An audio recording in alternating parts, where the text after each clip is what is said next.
Welcome back to Primetime News. And a special welcome once again to our viewers on TVJ International in the Cayman Islands and online at onespotmedia.com. Up first this evening, the community of Culloden in White House, Westmoreland was plunged into mourning today following the death of two 8-year-old boys after their home was engulfed in flames early Monday morning. Now, the police have arrested the mother of one of the boys as well as her partner as they believe they can help with the investigation. Kimberly Petty reports.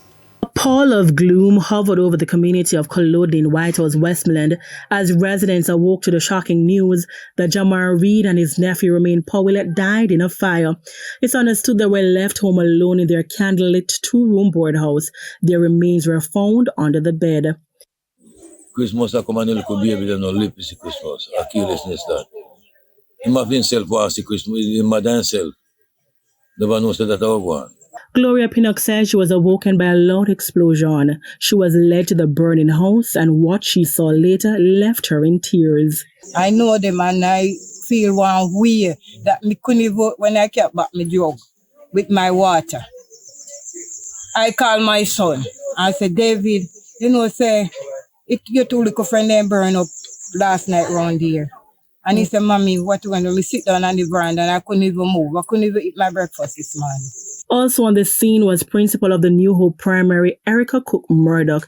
The boys would have been at school Thursday. Now an entire school community mourns. We regret that sometimes our children are exposed to situations that cause them to come to harm.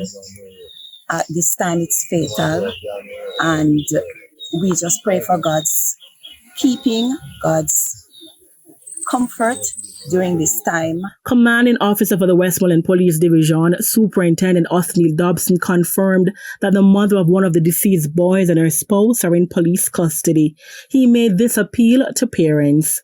We're taking this medium to urge parents and guardians to ensure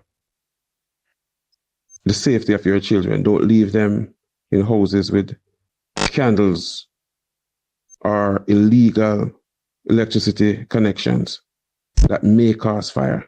Kimberly Petty for TVJ News. Meanwhile,